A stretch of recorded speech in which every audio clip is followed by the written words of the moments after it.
چھوٹے اقدامات بڑی تبدیلیوں کا سبب بنتے ہیں۔ اگر آپ ہمارے علم کے سفر میں ساتھ چلنا چاہتے ہیں تو ویڈیو کو لائک کر کے ہمارے چینل الہدیٰ اکیڈمی کو سبسکرائب کریں اور کمنٹ میں لکھیں مجھے اللہ سے محبت ہے۔ نحمده ونصلي على رسوله الكريم اما بعد فاعوذ بالله من الشيطان الرجيم بسم الله الرحمن الرحيم رب اشرح لي صدري ويسر لي امري واحلل عقدة من لساني يفقهوا قولي۔ وہ کیا وجوہات ہیں کہ بہت سی باتیں ہمیں پتہ ہوتی ہیں لیکن ہمارے عمل میں نہیں ہوتی، ہم کر سکتے ہیں لیکن ہم کرتے نہیں ہیں، تو اس کا سبب کیا ہوتا ہے؟ بھول جاتے ہیں۔ ایک بڑا سبب یہ ہے کہ ہم بھول جاتے ہیں۔ یاد رکھنے کے کیا طریقے ہو سکتے ہیں؟ اس کے لیے ہمیں اپنی زندگی کو کچھ منظم کرنا ہوگا۔ اگرچہ یہ کام بچپن سے شروع ہوتا ہے، زندگی کے جو ابتدائی سال ہیں، جب شخصیت کی فارمیشن ہو رہی ہوتی ہے تو اس وقت نسبتاً آسان ہوتا ہے، آپ میں سے کچھ لوگ اس دور سے گزر رہے ہیں، لیکن میں سمجھتی ہوں کہ اٹس نیور ٹو لیٹ۔ زندگی کا خواہ کوئی بھی حصہ ہو، تاخیر نہیں، کیونکہ جب نبی صلی اللہ علیہ وسلم دنیا میں تشریف لائے تو سب لوگ بچے تھوڑی تھے، سب لوگ جوان تھوڑی تھے، ہر طرح کے لوگ تھے، کسی کو 1 سال، کسی کو 2 سال، کسی کو 10 سال ایک چیز پر عمل کرنے کا موقع ملا۔ تو جب ہم اپنی زندگی میں ایک اچھی چیز کو جان لیتے ہیں اور اس کی ابتدا کر لیتے ہیں، وہ مشکات کی وہ حدیث تو آپ کو یاد ہوگی کہ جو شخص علم حاصل کرنے کے لیے نکلا تو صرف علم حاصل کرنے کے لیے نکلنا ہی جو ہے وہ پچھلے کیے ہوئے قصوروں کا کفارہ ہو جاتا ہے۔ کانا کفارۃ لما مضی، طلب علم جو ہے وہ پچھلے گناہوں کا کفارہ بھی ہے۔ اچھا، ان میں صرف گناہ نہیں ہے، ان میں کفارۃ لما مضی، لما مضی میں کیا؟ جو بھی ہو چکا، جو کوتاہی ہو گئی، جو کمی ہو گئی، جو عادت اتنے دن ہمیں نہیں پڑی، تو اس سے ہمیں ایک امید ملتی ہے، ایک ہوپ ملتی ہے، کیونکہ عموماً ہم جس بھی عمر کے حصے میں ہیں، مثلا میں اب جو کوئی کام نیا سیکھتی ہوں، شروع کرتی ہوں، تو تھوڑی دیر کے لیے ایک ریگریٹ ضرور ہوتی ہے کہ اتنے سال پہلے کیوں نہیں پتا چلا، اگر اتنے سال پہلے میں یہ شروع کر لیتی تو اب تک کتنا کر چکی ہوتی۔ لیکن بات یہ ہے کہ اگر آج بھی پتا چلی ہے اور آج سے بھی عمل شروع کر دیا ہے تو انشاءاللہ تعالیٰ پچھلے کو بھی کفارہ ہو جائے گا، تو اس سے پھر وہ جو ایک ندامت اور ایک مایوسی سے آنے لگتی ہے وہ نہیں رہتی۔ لیکن یہ اسی وقت ہو سکتا ہے کہ جب ہمارا علم ہمارے عمل میں بھی بدلے۔ اگر علم عمل میں نہیں بدلتا تو اس کی ہمیں زیادہ فکر ہونی چاہیے، اور اس کو بدلنے کے لیے کیا کیا طریقے ہو سکتے ہیں۔ مثلا نمازوں کی خشوع پہ بہت بات ہوتی رہی، اب یہ قرآن پاک کی کچھ مخصوص آیات آپ حفظ کر رہے ہیں، طریقہ آپ اپنے اعتبار سے کوئی بھی کر سکتے، کیونکہ ہم آپ کے لیے کوئی ایک فکس نہیں کریں گے۔ دین میں نئی باتیں فکس کرنا جو ہے، یہ سب کو ایک چیز کا فرض کے درجے میں پابند کرنا، تربیت کے لیے ایک خاص وقت تک کے لیے تو ہو سکتا ہے، لیکن مستقل طور پر کوئی بھی نیا طریقہ ایجاد نہیں کیا جا سکتا کہ دین کے معاملے میں اس طرح کی پابندی کسی پہ مستقل نہیں ڈالی جا سکتی۔ ہاں، ایک مشورہ ضرور دے سکتے ہیں جو تجربے اور مشاہدے میں کامیاب مشورہ ہے، کہ مختلف نمازوں کے ساتھ مختلف چیزیں آپ باندھ لیں۔ یہ جو 5 نمازیں ہیں یہ 5 اوقات ہیں اور 5 نشان ہیں، ایک طرح سے دن کے مختلف حصوں میں ہمیں جگانے کے، غفلت سے نکالنے کے، اللہ کے قریب ہونے کے 5 مقامات ہیں، 5 نشانات ہیں، 5 اوقات ہیں۔ اگر ہم ان کے ساتھ کچھ اپنے معمولات کو، کچھ چیزوں کو باندھ لیں تو انشاءاللہ آپ دیکھیں گے کہ غیر محسوس طریقے سے چیزیں ہوتی چلی جائیں گی۔ اور صرف نمازوں کے ساتھ ہی نہیں، کچھ اور اوقات کے ساتھ بھی، مثلا سو کر اٹھنے کے بعد یہ کوئی ایک عمل، فجر کی نماز کے بعد ایک، گھر سے نکلتے ہوئے کوئی کام، کوئی ایک ذکر، مثلا راستے کے لیے آتے ہوئے، جاتے ہوئے، کھانا پکاتے وقت کوئی ایک مخصوص چیز اپنے لیے لازم کر لیں۔ اور ہر ایک کی چونکہ رولز مختلف ہیں تو گولز بھی مختلف ہوں گے، تو آپ اپنے پہلے رولز دیکھیے کہ آپ کا رول کیا ہے۔ ایک شخص کے کئی رولز بھی ہو سکتے ہیں، ایک شخص کے کئی رولز ہو سکتے ہیں۔ مثلا آپ کا ایک رول کیا ہے گھر میں، ایک ماں کا، فار ایگزامپل ماں ہونے کی حیثیت سے پھر آپ کے گولز فرق ہو جائیں گے۔ جو لوگ ابھی تک ماں نہیں بنے، بچیاں ہیں ینگ، تو ان کا ابھی یہ رول مسنگ ہے، ان کو ہم ایسے گولز نہیں دے سکتے کہ جو بحیثیت ایک ماں کے آپ پورے کر سکتے ہیں۔ اسی طرح اگر آپ ایک طالب علم ہیں، سیکھ رہے ہیں ابھی، آپ کے گولز مختلف ہو جائیں گے۔ اور اگر آپ ایک استاد بن چکے ہیں، یا یہ کہ آپ مختلف جگہوں پر کلاسز لے رہے ہیں، تبلیغ شروع کر دی آپ نے، تو آپ کے جو گولز ہیں وہ فرق ہو جائیں گے۔ تو ہمارے کچھ گولز ایسے ہیں جو کامن ہیں، بحیثیت ایک مومن کے، اللہ کے ایک اطاعت گزار بندہ ہونے کے، کچھ کام ہم سب کو لازمن کرنے، جیسے نمازوں کی پابندی، جو فرائض اللہ نے ہم پر مقرر کیے ہیں وہ فرائض ادا کرنے ہیں۔ اسی طرح کچھ چیزیں ہمارے اوپر فرض تو نہیں کی گئی، لیکن وہ اتنا اجر اور اتنا درجہ ہے ان چیزوں کا کہ اگر ہم وہ کر لیں تو درجات کی بلندی کا سبب ہوگا. اور ہمارے پاس واقعی ایسے اوقات ہوتے ہیں کہ ہم کر سکتے ہیں. تو ایک ایک لمحہ قیمتی ہے جو واپس نہیں لایا جا سکتا. اور سورۃ المنافقون کی آخری آیات جو ہیں وَلَن يُؤَخِّرَ اللَّهُ نَفْسًا إِذَا جَاءَ أَجَلُهَا، جب موت کا وقت آ جائے گا تو کسی کو ایک لمحے کی مہلت بھی نہیں ملے گی، کسی کو کچھ بھی اور وقت نہیں ملے گا. تو اصل چیز جو کچھ بھی ہمارے پاس ہے نعمتوں میں سے سبھی قیمتی ہیں، لیکن سب سے زیادہ جو چیز قیمتی ہے جو نہ خریدی جا سکتی ہے، نہ ادھار لی جا سکتی ہے، نہ کوئی اپنے حصے کی ہمیں دے سکتا ہے، وہ کیا ہے؟ وہ وقت ہے. تو اگر ہم اس وقت کے سال نہیں، مہینے نہیں، ہفتے نہیں، دن نہیں، گھنٹے نہیں، منٹ نہیں، سیکنڈز اور سیکنڈ سے کم کا بھی صحیح استعمال جب تک نہیں سیکھتے تو ہم خسارے سے نہیں بچ سکتے. اسی لیے اللہ تعالیٰ نے سورۃ العصر، عصر زمانہ یہ وقت کا دوسرا نام ہے، اس کے ساتھ ہی فرمایا ان الانسان لفی خسر، یقیناً انسان خسارے میں، سوائے اس کے کہ آپ یہ 4 کام کریں جو آگے اس میں بتائے گئے. تو اب وہ 4 کام تو موٹے موٹے ہیں، ایمان لاؤ اور عمل نیک کرو، بھی وہ کون سے نیک عمل ہیں؟ ان کی کوئی ڈیٹیل بھی تو ہوگی. تو اس ڈیٹیل میں کیا ہے کہ آپ اپنے پہلے تو فرائض پورے کریں، اور صرف فرائض کی حد تک اکتفا نہ کریں بلکہ اس کے ساتھ ساتھ پھر اپنے باقی جو ذمہ داریاں ہیں اور باقی جو بہترین استعمال ہے لمحے لمحے کا. یعنی ہمیں یہ نہیں دیکھنا کہ آج کا ہمارا دن کیسے گزرا، صرف یہ نہیں دیکھنا ہمیں، بلکہ کیا دیکھنا ہے کہ آج صبح دوپہر شام، پھر صرف صبح دوپہر شام نہیں، ہمارا گھنٹہ گھنٹہ کیسے گزرا، اور گھنٹہ گھنٹہ نہیں، ہمارا لمحہ لمحہ کیسے گزرا. جیسے ایک بزرگ نے کہا تھا نا کہ اپنا احتساب اس طرح کرو کہ تم ہر لمحے یہ دیکھتے رہو کہ جنت سے کتنے قریب ہو رہے ہو، جہنم سے کتنے دور ہو رہے ہو، اللہ سے کتنے قریب ہو رہے ہو، شیطان سے کتنے دور ہو رہے ہو، یا وائس ورثہ. تو ایک مومن تو ہر لمحہ چوکس رہتا ہے اور اپنے تمام لمحات کی حفاظت کرتا ہے. یعنی ہمیں اپنے تمام لمحات کی حفاظت کرنا ہے. اب یہ حفاظت کس طرح ممکن ہے؟ اس میں ایک تو یہ کہ الحمدللہ اللہ کا شکر ہے ہمیں بہت سے غلط کاموں کا پتہ چلا، ہم نے ان کو اپنی زندگی سے نکال دیا، کچھ عبادات کا، کچھ نیکی کے کاموں کا پتہ چلا، وہ ہم نے اختیار کرنے شروع کر دیے. لیکن ابھی بھی میں دیکھتی ہوں کہ اگر دن ضائع نہیں کرتے ہم تو گھنٹے ضرور ضائع کر دیتے ہیں. اگر گھنٹے ضائع نہیں بھی کرتے ہم الحمدللہ تو منٹس تو ضرور ضائع کر، اور سمیت میرے ہم سب اس کوتاہی کا شکار ہے. اور پھر صرف اتنا نہیں کہ استعمال کرنا ہے ان اوقات اور لمحات کو، بلکہ ہمارا اصل مقابلہ کس چیز کا ہے کہ ہم نیکی میں آگے کتنا بڑھتے ہیں اور اس کا بہترین استعمال کیسے کرتے ہیں. یعنی ایک تو یہ ہے نا کہ ہم نے اوقات گنوائے نہیں، ضائع نہیں کیے، سستی اور کسل مندی سے کام نہیں لیا. پھر یہ اگلی سٹیج آ گئی، اگلا درجہ آ گیا کہ ہم نے اچھے کام میں لگائے. پھر صرف اتنے پہ نہیں رہنا ہمیں، بلکہ اس سے آگے بڑھ کر یہ سوچنا ہے کہ اس سے بہترین جو موجودہ ہماری انویسٹمنٹ ہے، اس سے بہترین انویسٹمنٹ کیا ہو سکتی. تو جہاں تک لمحات کی حفاظت کا تعلق ہے تو اللہ کا ذکر آپ کے ساتھ ہے ہر وقت. کچھ نہیں آپ کو اس کے لیے کرنا پڑتا. آپ آدھی نیند میں بھی ہیں تو آپ کی زبان ہل سکتی ہے، آپ اپنے دل میں اللہ کو یاد کر سکتے، کیونکہ بعض اوقات زبان تک ہلانے کی ضرورت نہیں اگر پاسبل نہیں ہے آپ کے لیے. یعنی کچھ وقت ایسے ہوتے ہیں یا کچھ جگہ ایسی ہوتی ہے کہ جہاں آپ زبان اور ہونٹ بھی نہیں ہلا سکتے، یا معیوب لگتا ہے بعض اوقات کہ آپ کسی مجلس میں بیٹھے تو آپ دل سے تو اللہ کو یاد کر سکتے ہیں نا. اور ذکر جو ہے جتنے بھی اعمال ہیں ان سب میں انسان کے درجات کی بلندی کا سبب جو وہ ذکر ہے. بلکہ یہ ایک اضافی عمل ہے نا. ایک اضافی عمل کیسے؟ جیسے نماز ہے تو نماز میں پھر ذکر، یعنی نماز فریضہ بھی ہے اور ساتھ اللہ کا ذکر بھی ہے. روزہ ہے تو روزے میں ذکر، حج ہے تو اس میں ذکر، کسی کی عادت کرنے جا رہے ہیں تو اس میں ذکر، گھر کا کام کر رہے ہیں، کھانا پکا رہے ہیں. یعنی یہ عمل ایسا ہے یہ جو ایک اضافی عمل بھی ہے اور اضافی اجر بھی ہے اس کا.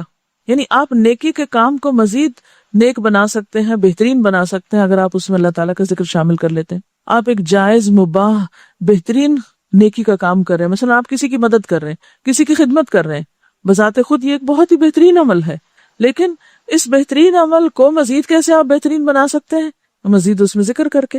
آپ خاموش بیٹھنے کی بجائے، چاہے آپ ایک بہت اچھا اعلیٰ درجے کا کام کر رہے ہیں لیکن ساتھ آپ ذکر جاری رکھ سکتے ہیں. ایک تو یہ ہے لمحات کی حفاظت اور ان کا بہترین استعمال. اور پھر اس کے بعد یہ ہے کہ علم حاصل کرنا ایک بڑی فضیلت کا کام ہے، لیکن جو ہمارے پاس علم ہے اس علم کو عمل میں لانا اور پھر اپنے گولز متعین کرنا، اپنے اہداف متعین کرنا اور پھر اہداف کو اوقات کے ساتھ باندھنا، یہ بے حد ضروری ہے. جو شخص بغیر کسی پلاننگ کے دن کا آغاز کر لیتا ہے، بغیر سوچے سمجھے کہ مجھے کیا کرنا ہے، بس ٹھیک ہے جو سامنے آیا کر لوں گا، تو وہ دراصل اپنے آپ کو ضائع کرتا ہے. تو ہمیں اہداف مقرر کرنے، اور اہداف مقرر کرنے کے لیے پھر ہمیں اپنے رولز دیکھنے.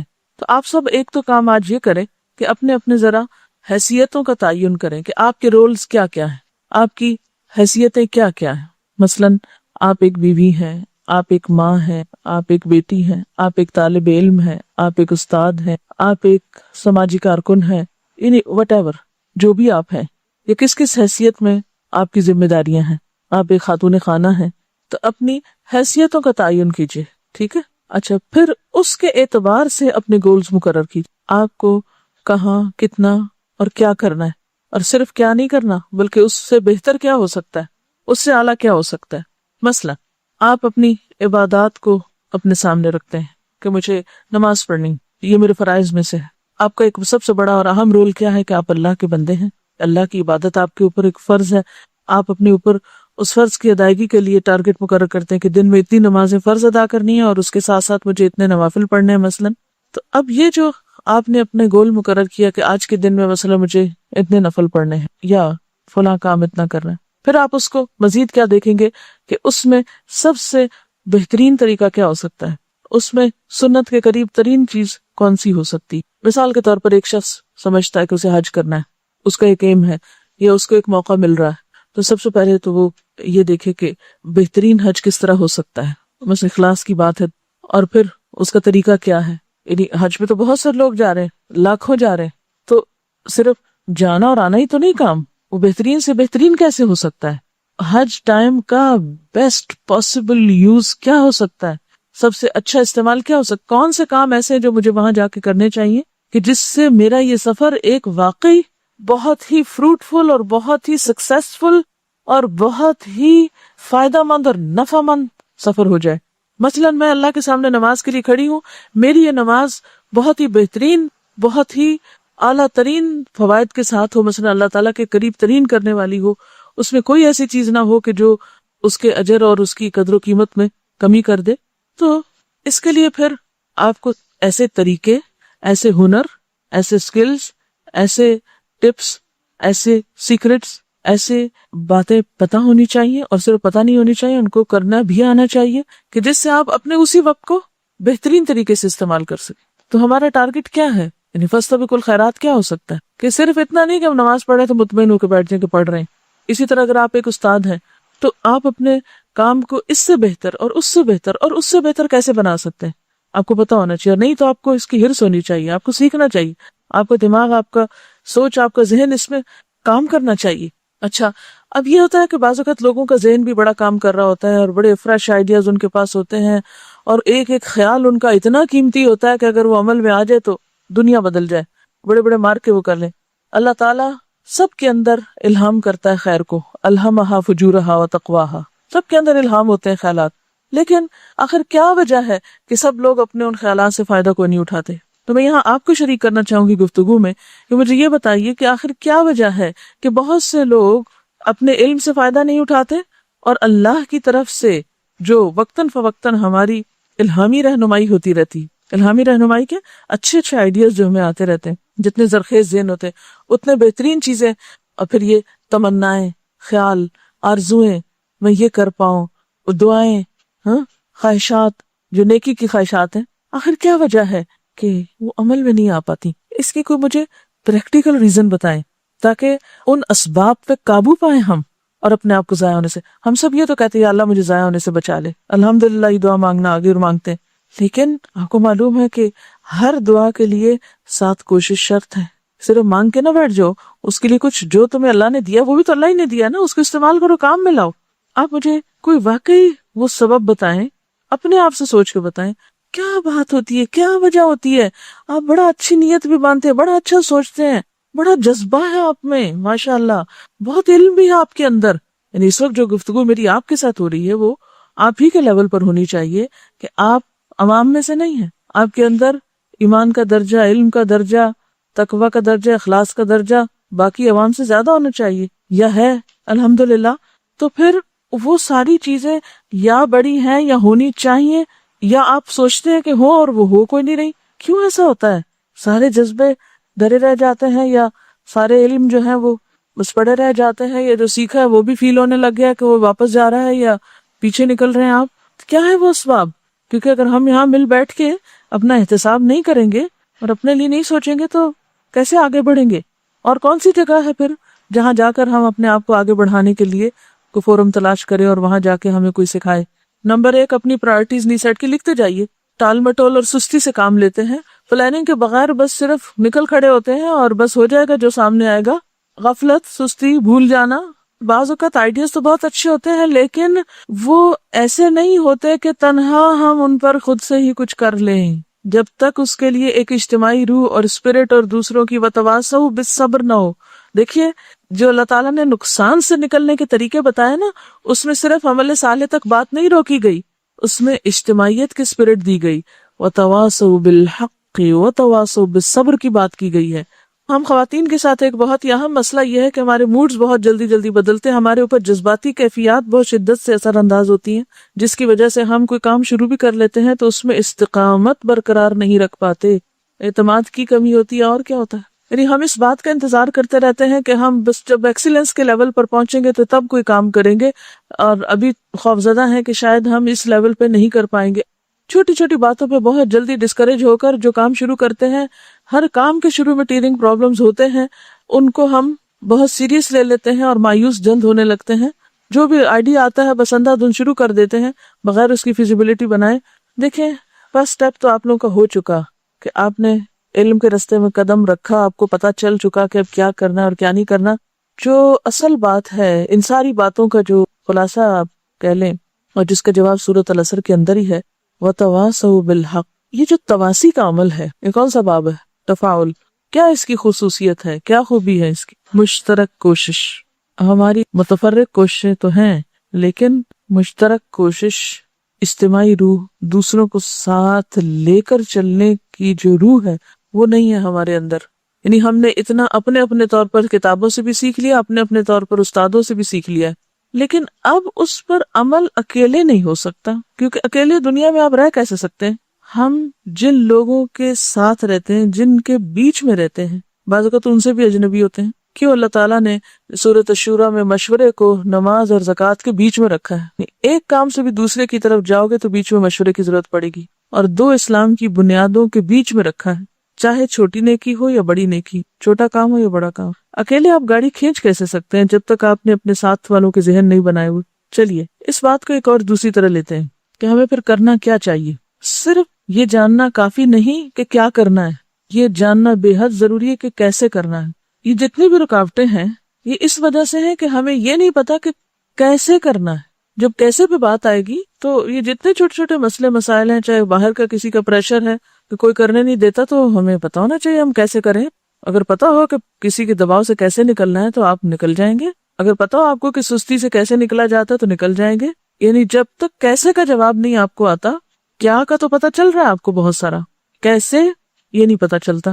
اچھا اس کے لیے ایک تو ہمارے سامنے رول ماڈل ہے اللہ کے رسول صلی اللہ علیہ وسلم کا. یہ سارے کام وہ کیسے کرتے تھے، تو سنت کے صرف سرسری نہیں گہرے مطالعے کی ضرورت ہے.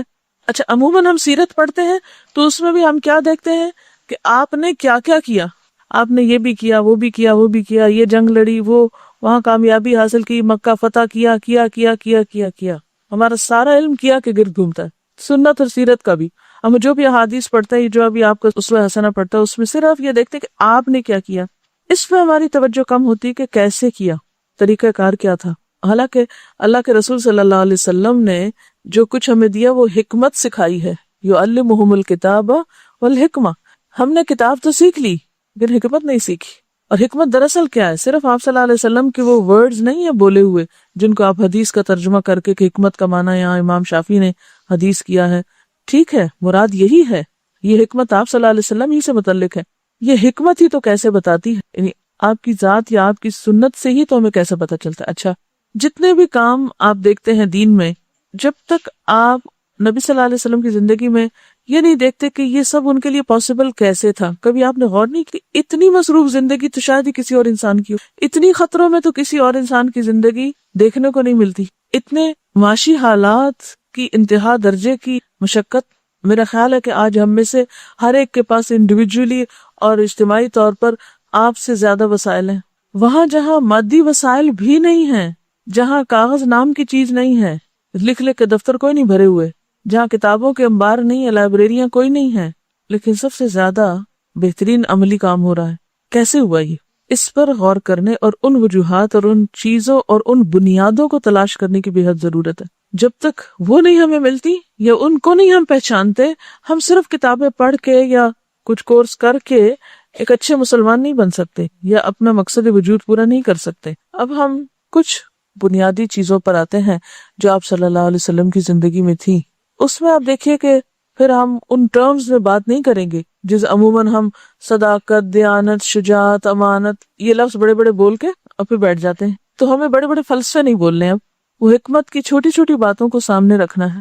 آپ کا دن کیسے گزرتا تھا، آپ کا مہینہ کیسے گزرتا تھا، آپ کا سال کیسے گزرتا تھا، آپ کے ہفتے کیسے گزرتے تھے، آپ کی ٹائم مینجمنٹ کیا تھی. یعنی ایک وہ انسان کہ جس کے اوپر دنیا بھر کی ذمہ داری ہے، وہ صرف فرائض ہی ادا نہیں کر رہا، نوافل بھی پڑھ رہا ہے. وہ صرف فرض روزے نہیں رکھتا، وہ نوافل کا بھی اہتمام کرتا ہے. وہ صرف قرآن کی تلاوت ہی نہیں کرتا، وہ سارے اذکار کا اہتمام کرتا ہے جو بعد میں لکھے گئے تو پوری پوری کتابیں بن گئی. تو کیسے کیا انہوں نے یہ سب؟ نبی صلی اللہ علیہ وسلم کے جتنے رولز تھے اگر ان سب کی لسٹ بنائے تو آج کی دنیا کے ہر انسان سے بڑی لسٹ ہے. یعنی ایک نبوت کا رول جو ہے نبی ہونے کا، اس میں کامیابی کو دیکھیں. ایک جرنیل ہے تو، ایک جج ہے تو، ایک سربراہ مملکت ہے تو، ایک باپ ہے تو، ایک شوہر ہے تو، کس کس رول کی بات کریں؟ ہر رول میں سکسیسفل ہے.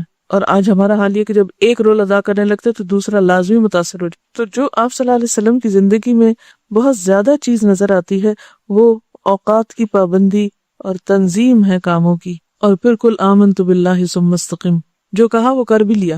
ہماری پلاننگز تو بہت بڑی بڑی ہوتی ہیں لیکن ہم جو کہتے ہیں، جو عزم کرتے ہیں، وہ کرتے کوئی نہیں ہے. آپ صلی اللہ علیہ وسلم ہر نماز کے بعد جو دعا مانگتے اس میں ہم اور حزن سے پناہ ہے. ہم جن ہموم کے اندر ہیں نہیں میں ہی گم رہتے ہیں، بس یہ فکر لگی ہوئی ہے، وہ فکریں ہماری جان ہی نہیں چھوڑتی. اور ہر ایک کو شیطان نے کوئی نہ کوئی فکر لگا رکھی ہے ایسی جو چاہے تو سر پہ سوار کر لے، مسلط کر لے، چاہے تو ایک طرف رکھ کے اپنا کام کرتے جائے. یہ ہمارے اپنے ہاتھ میں. ہم اور حزن سے پناہ مانگی ہے، پھر اسی طرح عجز اور کسل سے پناہ مانگی ہے، بخل اور غلبۃ الدین و قہر الرجال. یہ جتنے ایشوز آپ نے بتایا نا سب اس میں آتے ہیں. قہر الرجال کیا ہے؟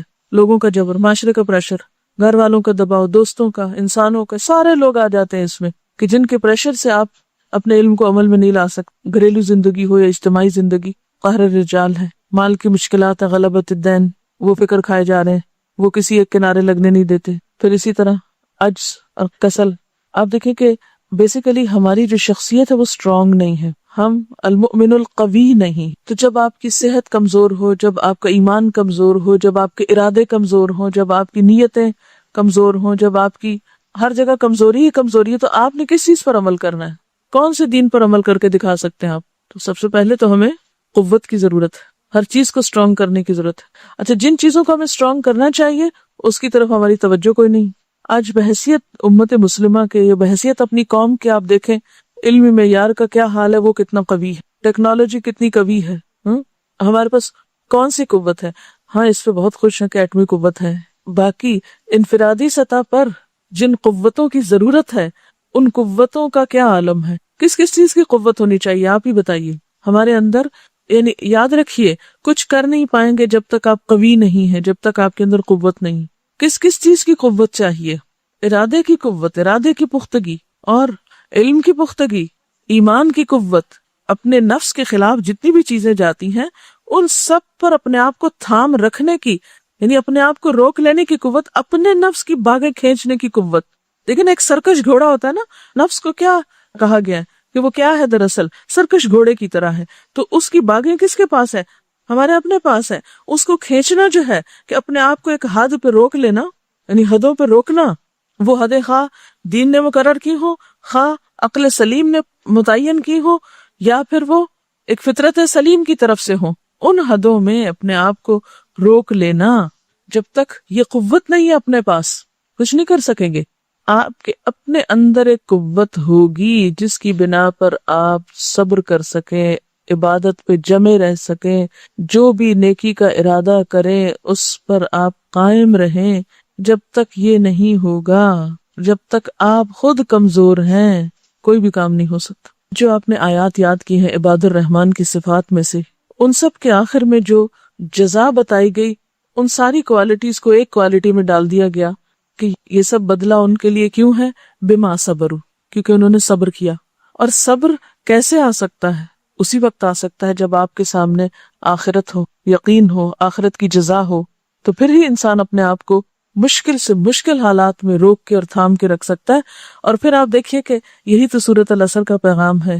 سب سے پہلے تو حق کا پتہ ہونا چاہیے، وتواصوا بالحق، اگر کوئی بھول رہا ہے تو اس کو یاد کرا دیں، اور پھر پتہ چل گیا تو حق پہ جم جائیں، وتواصوا بالصبر۔ کتنے دو مختصر لفظوں میں اللہ تعالیٰ نے پوری کامیابی کے راستے کی وضاحت کر دی۔ اور اس کے لیے آپ کو ایک دوسرے کا تعاون چاہیے، اجتماعی زندگی کی ضرورت ہے، تنہا نہیں کر سکتے۔ ایک دوسرے کی غلطیاں بتانے کی، ایک دوسرے کی غلطی سن لینے کی، ایک دوسرے کی بتائی ہوئی غلطی کو سننے کی قوت۔ یہ جو پرائرٹیز سے بات شروع ہوئی تھی نا کہ پرائرٹیز ہم نے متعین نہیں کی، یہ بہت بیسک بات ہے۔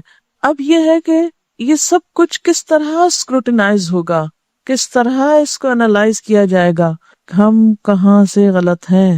ایمانداری کے ساتھ سوچئے، بعض اوقات آپ کو دوسرے کی غلطی نظر آ رہی ہوتی ہے کہ مثلاً وہ وقت ضائع کر رہا ہے، یا وہ اپنی صلاحیتوں کو ضائع کر رہا ہے، یا اپنے علم کو ضائع کر رہا ہے۔ تو کتنی دفعہ ایسا ہوا ہے کہ ہم نے دوسرے کو انکریج کیا ہو، دوسرے کو تھاما ہو، دوسرے کو آگے بڑھایا ہو۔ یعنی دو طریقے ہوتے ہیں نا، ایک تو یہ کہ جیسے کو پھسل رہا ہے تو اس کو پکڑنا، اور ایک یہ ہے کہ ایک شخص کے پاس ایک خوبی ہے، بہتری ہے، اس کو آگے انکریج کرنا، اس کو آگے بڑھانا۔ ہم تو اس خوف سے ہی نہیں نکلے کہ اگر ہم نے کسی اور کو آگے بڑھا دیا تو شاید ہم تو بہت ہی پیچھے چلے جائیں گے۔ پھر اب آپ دیکھیں کہ نبی صلی اللہ علیہ وسلم ہی کی زندگی میں ہم پلٹ کے دیکھتے ہیں کہ آپ کے طویل سجدے کب ہوتے تھے؟ رات کو تنہائی میں، آپ کے اپنے ٹائم میں، اس ٹائم میں نہیں جب لوگوں کے آنے کا وقت ہوتا تھا۔ آپ کے قرآن کی تلاوت کس میں ہوتی تھی؟ آپ کیا ہماری طرح یہ اس طرح لے کے سامنے بیٹھتے تھے اور ہل ہل کے پڑھتے تھے؟ یہ تلاوت ہوتی تھی آپ کی؟ کس وقت تلاوت ہوتی تھی اور کیسے ہوتی تھی اور کہاں ہوتی تھی تلاوت؟ تلاوت کس کو کہتے ہیں؟ تہجد کے وقت میں، نماز کے اندر۔ ہم میں سے وہ اس چیز کا اہتمام کتنے اور کب اور کیسے کرتے ہیں؟ اب جب ہم نے فجر سورج نکلنے سے پہلے ہی تلاوت ختم کر لی تو دن میں کیوں کوئی آ کے ڈسٹرب کرے گا ہمیں؟ وہ وقت ہی نہیں ہے۔ دیکھیں، دن کا وقت جو ہے وہ لوگوں کا وقت ہے، کام کا وقت ہے، عمل کا وقت ہے۔ اس وقت آپ قرآن لے کر ہی کیوں بیٹھے؟ ہاں، اس صورت میں آپ کے لیے حلال ہے پھر لے کر بیٹھنا عام وقت میں، جب آپ ایک طالب علم ہیں۔ جب آپ ایک طالب علم ہیں تو سب کو پتا ہے کہ آپ طالب علم ہیں، آپ کا ٹیسٹ ہو سکتا ہے، آپ کو سبق سنانا ہو سکتا ہے، آپ کا یہ کام ہے، آپ پڑھ رہے ہیں، وہ سب کو پتا ہے، انڈرسٹوڈ ہے، دوسروں کو بھی پتا ہے۔ یا آپ ایک پڑھانے والے ہیں تو اس وقت بھی لوگ کہ ابھی اس کے اسکول جانے کا وقت ہے۔ آپ اپنے اوقات کی تنظیم اس طرح کریں کہ جیسے وہ حدیث آئی تھی نا کہ عقل مند شخص کے لیے لازم ہے کہ اس پر کچھ گھڑیاں گزریں یا اس کی کچھ گھڑیاں ان کاموں میں گزریں، ایسی گھڑی جب کہ وہ اپنے رب سے باتیں کرے۔ اب ایسا تو نہیں کہ آپ مثلاً کلاس میں بیٹھے ہوئے اور کلاس سے دماغ آف کر کے تو آپ اپنے رب سے باتیں شروع کر دیں، یہ وقت اس کام کے لیے تو نہیں ہے۔ اس کا وقت تو الگ مقرر ہونا چاہیے، اور جو چیز جس وقت کے لیے مقرر ہے اس وقت میں کریں۔ دوسرا، ساعتن یحاسب فیہا نفسہ، ایسی گھڑی جب کہ وہ اپنی ذات کا محاسبہ کرے، کیا یہ ہم کرتے؟ اور کون سا وقت آپ نے مقرر کر رکھا ہے؟ کوئی وقت تو ہونا چاہیے نا۔ ہماری ٹائم مینجمنٹ اور ہمارے اعمال کی جو تنظیم ہے وہ درستی کوئی نہیں ہے۔ نہ ہم نے وقت مقرر کر رکھا ہے اپنے رب سے باتیں کرنے کا، نہ وقت مقرر کر رکھا ہے ذات کے محاسبے کا۔ اپنے دن کے ڈیلی ٹائم ٹیبل میں دیکھیں کون سی جگہ ہے جہاں آپ یہ کام کرتے ہیں۔ کوئی اسکیجول ہے آپ کا، کوئی چارٹ بنایا ہوا آپ نے کہیں کھانے کھینچے ہوئے ہیں کہ یہ میرا کام آج کا تھا، میں نے کر لیا۔ نبی صلی اللہ علیہ وسلم کے زمانے میں نہ کمپیوٹر تھے، نہ کتابیں تھیں، نہ کاپیاں تھیں، نہ بہت زیادہ لکھنے پڑھنے کا کام تھا، لیکن اوقات متعین تھے۔ اور دین اسلام اتنا نیچرل فطری دین ہے کہ نمازوں کے اوقات متعین کر کے بہت سے کاموں کو اپنی اپنی جگہ کر دیا۔ نماز ایک ٹائم ٹیبل بھی تو زندگی کا دیتی ہے آپ کو، ایک نیچرل ٹائم ٹیبل ہے آپ کا کہ آپ نے کیا کیا کام کرنے اور کس کس وقت کرنے۔ ان نمازوں کے ساتھ آپ آگے اور پیچھے باندھ لے۔ جب گھڑیاں نہیں تھی، جب گھنٹوں کے حساب نہیں ہو سکتے تھے، تو صحابہ کرام کیا کرتے تھے؟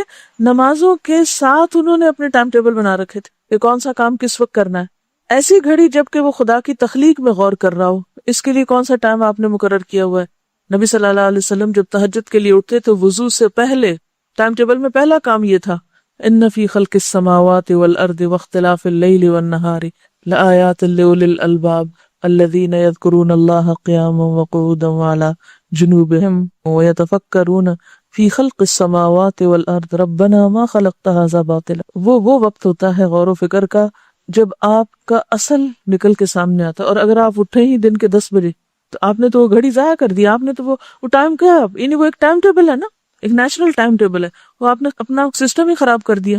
اور پھر دن کا کوئی اور وقت ہو سکتا ہے، سورج نکلنے کا وقت ہو سکتا ہے، غروب آفتاب کا وقت ہو سکتا ہے، یعنی کوئی بھی وقت ہو سکتا ہے، لیکن بہترین وقت وہ ہے جو آپ کی مکمل تنہائی کا اور یکسوئی کا وقت ہے. غور و فکر صرف اس وقت میں ہو سکتا ہے، اور یہ نہیں آپ گھنٹوں بیکار بیٹھے رہے اور آپ کہیں کہ جی وہ میں ذرا غور و فکر کر رہا ہوں. یہ مقصود نہیں ہے اس میں. وہ کیا ہے غور و فکر اصل میں؟ کہ لمحے بھر کے لیے اللہ کی کسی بھی تخلیق کے ذریعے اس تک بہت قریب ہو کے پہنچنا، یعنی اس کا بہت شدید قرب محسوس کرنا اس کی کسی چھوٹی سی بھی نعمت کے ذریعے. اور یہ لمحات آتے ہیں اگر آپ کو کچھ لمحے بھی مکمل یکسوئی کے نصیب ہو. ایسی گھڑی جب کہ وہ اپنے کھانے پینے کی ضرورتوں کے لیے وقت نکالے. اب اگر سارے کھانے پینے کے انتظار میں بیٹھے ہوئے اور آپ اپنے ذہن میں کتابیں لے کے کھڑے ہیں اور اس وقت آپ کا موڈ آف ہے کہ یہ کیا ہو رہا ہے، یہ کھانا پینا کیوں چل رہا ہے، یا یہ ہونا نہیں چاہیے، وٹ ایور، اور آپ اپنی کتابوں ہی کے پیچھے بھاگ دوڑ کر رہے ہیں. ہماری سب سے بڑی مشکل یہ ہے کہ ہم جس کام میں ہوتے ہیں اس میں نہیں ہوتے مینٹلی، اور نہ اس کے لیے یکسو ہوتے ہیں. ایک وقت میں دوسری چیز کا فکر اپنے اوپر لاتے ہوئے ہوتے. اب ہم پھر آتے ہیں ایک بہت ہی پریکٹیکل اس چیز پر کہ سب سے پہلے آپ نے کیا کرنا ہے، اپنے رولز لکھیے. مثلاً 2 ہیں، 3 ہیں، 4 ہیں، 2-3 بڑے بڑے ہی لکھ لیجئے. مثلاً آپ ماں ہیں، بیٹی ہیں، طالب علم ہیں، ٹیچر ہیں، بیوی ہیں، خاتون خانہ ہے. مثلاً 4-5 آپ لکھ لیجئے، یا کچھ اور آپ کی کوئی مصروفیت ہے آپ نے سوچی ہوئی ہے. اور پھر ان رولز میں آپ کے گولز کیا ہیں. مثلاً اگر آپ ایک خاتون خانہ ہیں تو آپ کی ذمہ داریاں کیا، آپ کو کیا کیا لازمی کرنا پڑتا ہے، کیونکہ ہر ایک کے فرق ہے نا. کچھ لوگوں کے بھی زیادہ ذمہ داری، کچھ پہ کم ہے. کیا کیا آپ کے ضروری کام ہے جو آپ کو کرنے ہیں. پھر یہ کہ ان کو کیسے کرنا ہے، کپڑے کس وقت دھونے ہیں، کھانا کس وقت پکانا ہے، کیا کیا کرنا ہے، اس میں بہترین طریقہ کیا ہے. اسی طرح اگر آپ ایک استاد ہیں تو آپ کو کیا کیا پڑھانا ہے، کون سا سبجیکٹ آپ کو پڑھانا ہے، اس کے لیے آپ کو کس کس چیز کا علم ہونے کی ضرورت ہے، اس کو آپ مزید بہتر کیسے بنا سکتے ہیں، اس میں آپ مزید کامیاب کیسے. پھر اسی طرح ایک بیوی کی حیثیت سے، ایک بیٹی کی حیثیت سے، ماں کی حیثیت سے کیا کیا ذمہ داریاں ہیں آپ پر. امت مسلمہ کے ایک فرد کی حیثیت سے کیا ذمہ داری ہے آپ پر، اور پھر ان کو ادا کرنے کے لیے آپ نے کون سا وقت مقرر کر رکھا ہے.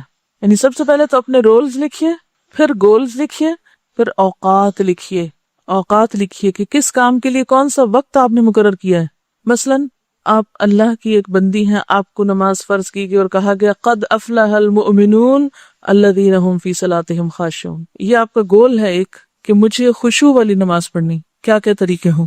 آپ نے تلاوت کرنی ہے اور آپ چاہتے ہیں کہ آپ قرآن میں تدبر اور غور و فکر کریں. یہ آپ کا ایم ہے. قرآن کے طالب علم یا استاد ہونے کی حیثیت سے یا امت مسلمہ کے فرد ہونے کی حیثیت سے آپ نے اس کے لیے کیا متعین کیا ہے، کون سا وقت مقرر کیا، کون سا طریقہ مقرر کیا ہے. تو آپ پرائرٹیز سیٹ کریں، یعنی گولز متعین کریں، ٹائم ٹیبل سیٹ کریں، اور پھر ان سب کاموں کو زیادہ بہترین طریقے سے ادا کرنے کے لیے مزید کیا کرنا چاہیے. نہیں صرف اتنا نہیں کہ جو آپ کر رہے ہیں اسی کو آپ آرگنائز کر کے مطمئن ہو جائیں کہ میں یہ اور یہ کرتی ہوں اور اس کے لیے میں نے یہ اور یہ وقت مقرر کر لیا اور میں اس پر راضی خوش ہوں، بس اتنا کافی نہ ہوگا. ٹھیک ہے، یہ آپ کریں اور کچھ چارٹس یا کچھ سکیچز اس طرح کے ڈیولپ کریں اور پھر اپنا سیلف ایویلویشن کریں کہ یہ سب کچھ بحیثیت ماں کے یہ کچھ کرنا چاہیے تھا، آپ کو کیا یا نہیں کیا.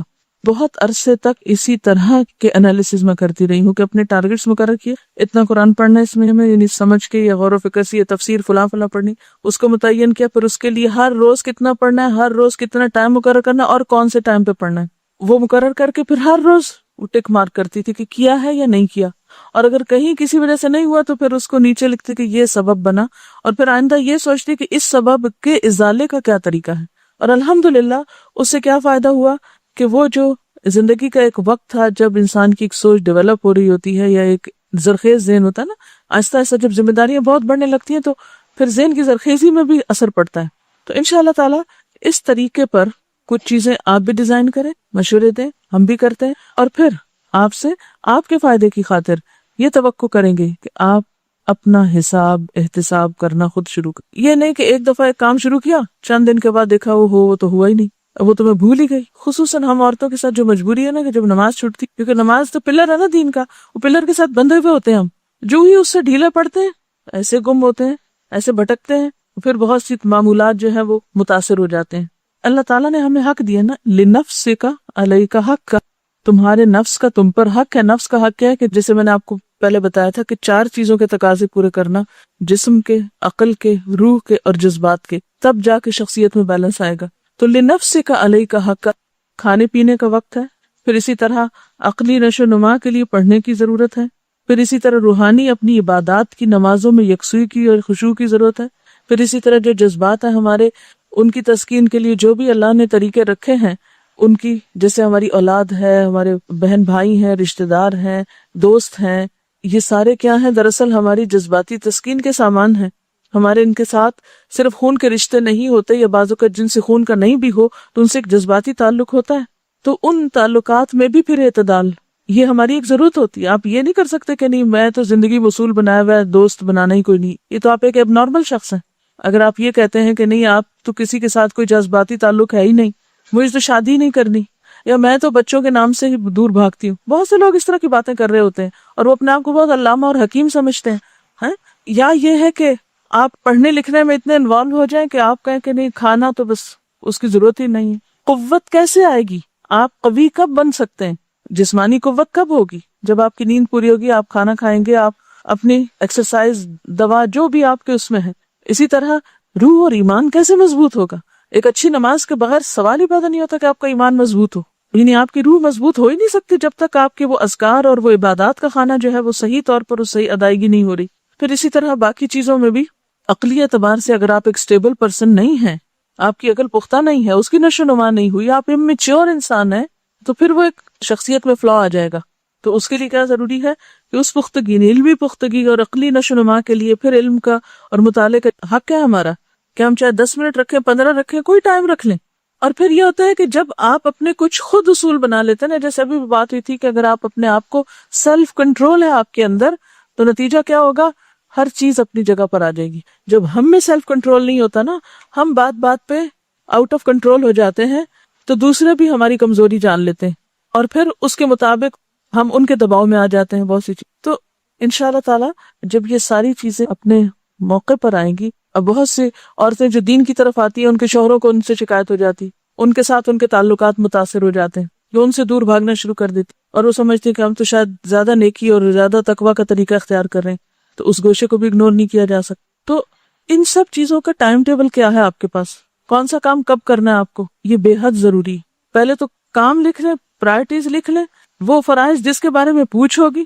اسی لیے دیکھیں نا، اللہ تعالیٰ ایک نیچرل سال کا ٹائم ٹیبل ہمیں دی. اس مہینے میں زکوٰۃ نکالنی ہے آپ کو، اس مہینے میں آپ کو روزے رکھنے، اس مہینے میں آپ کو حج کرنا ہے، اس مہینے میں آپ کو یہ کرنا ہے. اس میں ان سب چیزوں کے لیے ضروری نہیں کہ ہر سال ہی یہ سب کچھ ہو، ضروری نہیں کہ حج سب پر فرض ہو یا زکوٰۃ سب پر فرض ہو، لیکن نماز روزہ تو سب کے لیے ہے. پھر ڈیلی ٹائم ٹیبل ہے، پھر جو نوافل کی شکل میں آپ صلی اللہ علیہ وسلم ایام 20 کے جو روزے رکھتے تھے، ویکلی ٹائم ٹیبل ہے، آپ سوموار اور جمعرات کو روزہ رکھا کرتے تھے. تو یہ عبادات کے بھی تو ٹائم ٹیبل بنے ہوئے ہیں نا.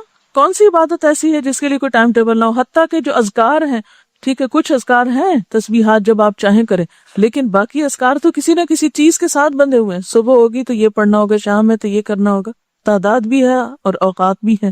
اور پھر وہی بات، یہ سب کچھ اس وقت ہو سکتا ہے جب یاد دہانی، وتواصوا بالحق وتواصوا بالصبر.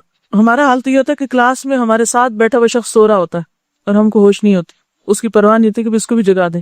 کوئی نہیں لکھ رہا تو نظر تو پڑتی ہے کہ دوسرا ساتھ بیٹھ کے کام نہیں کر رہا، پرواہ نہیں ہے. تو نقصان سے تو نہیں نکل سکتے. اللہ تعالیٰ نے قسم کھا کے بات کی ہے، جب تک یہ 4 چیزیں نہیں. اور پھر تباہ ہو گیا وہ شخص جس کا آج اس کے کل سے بہتر نہیں. اور اس سے مراد صرف فرائیڈے اور سیٹرڈے نہیں کہ جس کا سیٹرڈے اس کے فرائیڈے سے بہتر نہیں، بلکہ جس کا حال اس کے ماضی سے بہتر نہیں اور جس کے مستقبل میں ترقی کے کوئی چانسز نہیں، یعنی ایمانی، روحانی، عقلی. تو پھر علم اور عمل کے فاصلے کیسے کم کیے جائیں؟ کیا کے بعد کیسے کا فاصلہ طے کریں؟ صرف کیا پہ نہ رک جائیں کہ کیا کریں. یہ تو بہت پتہ چل گیا کیا کیا کرنا ہے، یہ جاننا بے حد ضروری ہے کہ کیسے کریں، کیسے یاد دہانی کے طریقے کیا ہوں، کیا خاص پلانرز ہوں، ڈائریاں ہوں، یادداشتیں ہوں، انسان ہوں. چیک کون کرے گا ہم کو؟ تو سب سے پہلے ہم خود کو خود چیک کرنے والے بنیں، پھر اپنے دوستوں کو اجازت دیں کہ وہ ہمیں چیک کر سکیں، اپنے ماں باپ کو اجازت دیں کہ وہ ہمیں ہماری غلطی بتا سکیں. جب تک آڈٹ نہیں ہوگا، حساب درست نہیں ہوں گے، درست رکھیں گے ہی نہیں.